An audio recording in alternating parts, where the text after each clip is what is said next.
could describe it as New Age or even as progressive New Age, but I think that would even limit it. I think what we've done is we've blended so many different kinds of music to create 2002. Our classical background, our rock backgrounds, our pop music backgrounds, everything that we've done sort of comes to the table. It was actually a sequel to Celtic Fairy Lullaby. We had had such good success with it, so many streams and people listening to it, that we decided to make another one, hopefully embellishing on the same thing that we had started with. The approach that we took to recording Celtic Fairy Dream, which is that we recorded it essentially backwards. Normally in modern album production, you put the music down first and maybe even overdub a lot of the music and the tracks, and then the lead vocal is something that goes down at the very end. Well, the way that we did it was the opposite of that. We started, in most cases, with the lead vocal from Sarah, and we were able to take those tracks and then build the 2002 music scene around that. Essentially, we have the vocal first, and then we have the whole sort of symphony come in and accompany it after the fact. And I think that lends a certain magic to the way that we recorded the tracks and to Celtic Fairy Dream.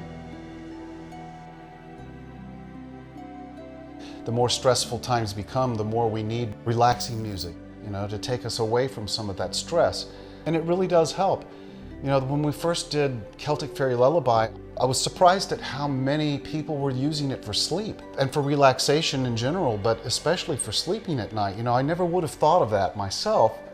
Sleep is so important, especially during stressful times.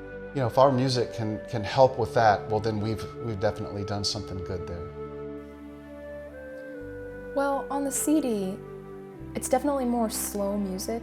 And then live, I usually do faster-paced things. It's more interesting for a crowd of people, live, to listen to something that's more different kinds of music within that instead of just slower Celtic music. And I play a lot more instruments live too, and then on the album, I do more of just the harp, mostly. When I went to Ireland, I learned a lot about just how to play traditional music, and I learned a lot of traditional songs that I now use when I play live, and that I have brought over to the album too. Well, with a song like Glenton Glusquidor, for example, I think I originally learned that before I went to Ireland, and then I learned more of how to, more of the correct pronunciations and more ways to play it in Ireland, and I brought a lot of those ideas into the song that I put on the album. Well, sometimes people ask, how does this kid from Texas know so much about Irish music? And she has spent half of her life studying. Sarah joined the North Texas School of Irish Music when she was only 8 years old. She studied Celtic harp, she studied fiddle there, and she worked with Karen Ballou, who's an amazing vocal coach. Karen taught Sarah songs in Irish, Scottish, Welsh, and a lot of other languages. For many years, they worked together.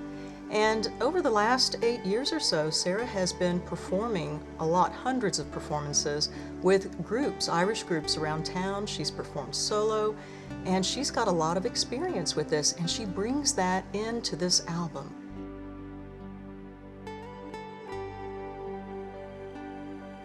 The great thing about being a family is we're together all the time, so whenever inspiration strikes one of us, it's pretty easy to get everybody together and get the job done pretty quickly. And I think that we share a lot of ideas around meals and just in the car and just places where we just happen to be together as a family.